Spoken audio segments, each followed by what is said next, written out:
What's going on, guys? Welcome back to another video. Today I wanted to walk you through some of the negatives about being a digital nomad, because it's just not all that it's cracked up to be. A lot of people reach out to me, a lot of people comment on my videos, a lot of people join the free community asking how they can become a nomad and the fastest way for them to be able to do that.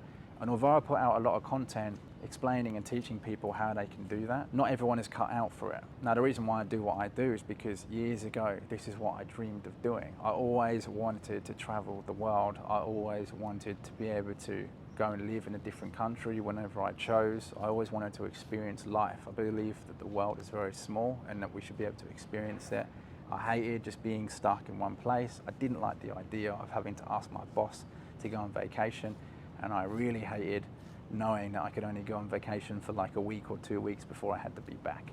I wanted to really experience places for weeks or even months on end. And so I made it my mission to figure out how I could make money online so that I could go anywhere I want. Because the only way for you to be truly free and location independent is to have a revenue stream online or an income stream online. However, I will be honest and tell you that there is a negative side to being a digital nomad that a lot of people won't tell you about. So in this video, I want to tell you some of the things that I find difficult, some of the consequences of being a nomad, and to really just kind of change your paradigm on the amazingness of it, because a lot of people rave about this lifestyle.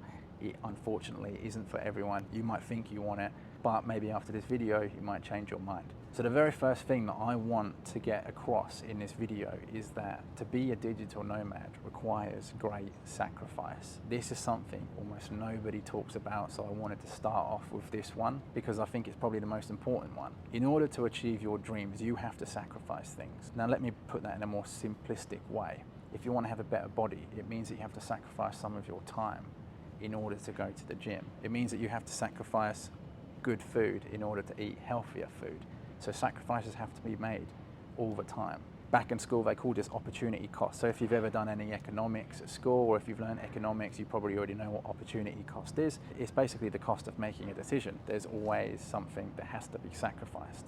And so if you want to become a digital nomad, that essentially means that you will be moving from country to country, or you'll be away from your current hometown or your current country to live in another one. Now, that might sound great, but think about what that means. It's going to mean that you'll be away from your friends and your family. It's going to mean that you'll have to make new friends or level up your ability to make new friends in a new place, which a lot of people struggle to do. If you're not very outgoing, if you're not extroverted, that's going to be a challenge. And for some people, it's very difficult for them to leave their friends, especially if you're leaving your friends for many years. You can grow apart.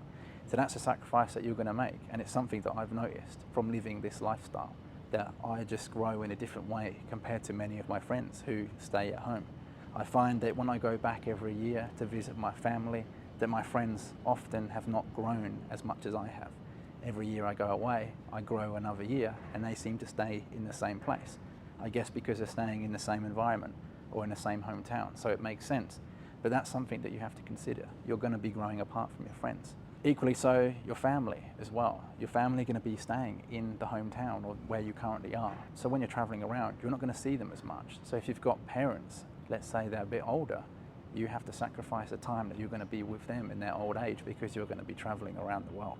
And the more obvious ones is that you're going to be missing birthdays, maybe special occasions, weddings, perhaps funerals, things like that.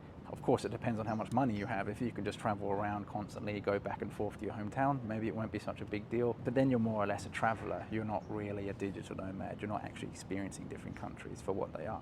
So that's the main one. You're going to have to make sacrifices. Now, the second thing I want to talk about is the fact that you'll be outside of your comfort zone. It's a whole new world out there. So you need to accept that you have to put yourself in different positions in order to grow as a person, which means that you have to put yourself out of your comfort zone, because the only way to grow is to be uncomfortable. If you're always comfortable, then you just can't grow. You have to be confident enough to go and meet new people. You have to be confident enough to experience new things. Experiencing a new culture is one thing, but actually living within it, that's a whole nother level. And that's something that you have to be prepared for.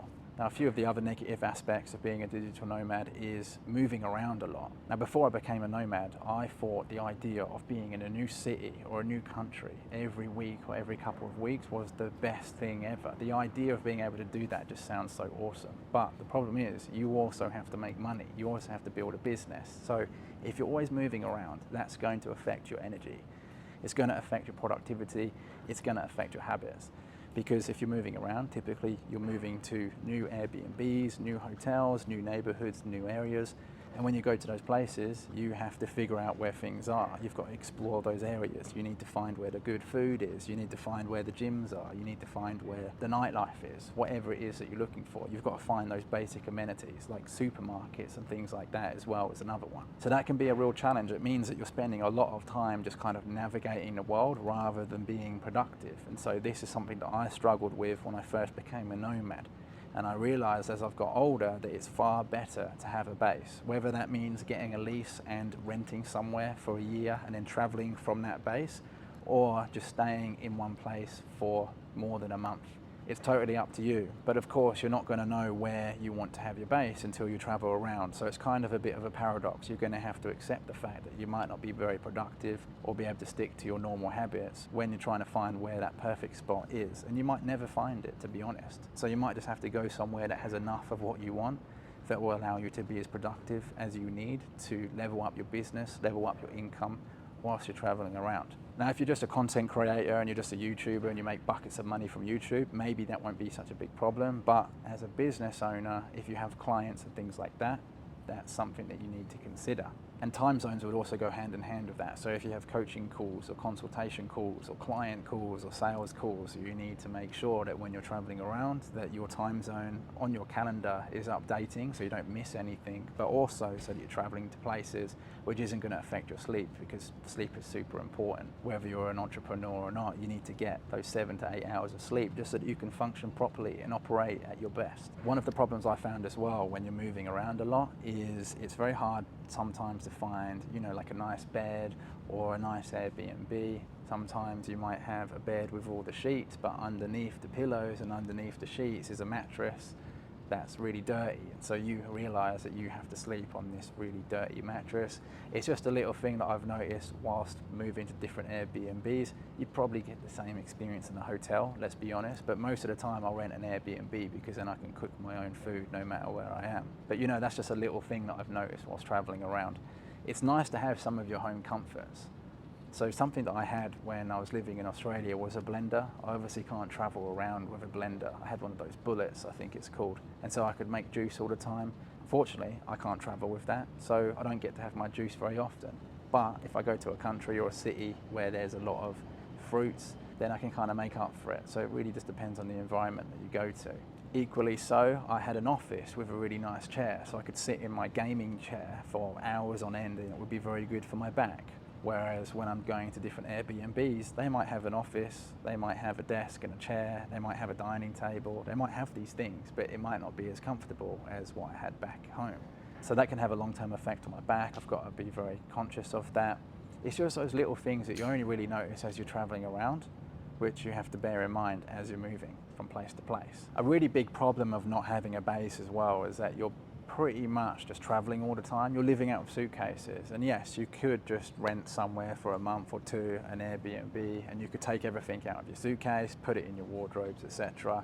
But the long-term problem you're going to have is that you can't buy that much stuff. You're not going to buy more suitcases because the amount of money that you have to spend to fly to different places with more suitcases is just going to be out of this world. So you're limited by the amount of stuff that you can have. Now, I am a bit of a minimalist, so I don't mind this too much. It means that every few months I can just completely change my wardrobe.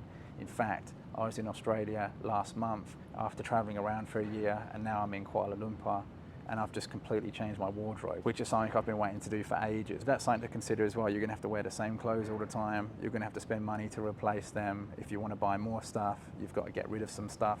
So you have to be a bit of a minimalist as you travel around. And that's why I'd always recommend you get a base, you get a lease. It's always gonna be worth your while. And so the best way to kind of forecast that is to figure out what region of the world you wanna spend the most time in and then buy a base in that region. So I'm always in Asia, so it makes sense to me at this time in my life to have a base in Asia. So if I, for example, live in Kuala Lumpur, I can travel from here to Vietnam, to Thailand, to Philippines, Singapore, wherever. So those are some of the consequences of being a digital nomad. It's not always colorful, so you just have to keep that in mind. There is a bit of gray in there, as you can see from my background. I wanted to do a video up here on the 46th floor of this apartment building, thinking it would be a beautiful view and that the light would be good, but unfortunately, no matter where I stand, it's just dark and gloomy. So not everything is going to go your way. If you've got as far as this part of the video and you still want to experience it, make sure you check out the link in the description below this video and join my free community. There's courses, training, instructional guides,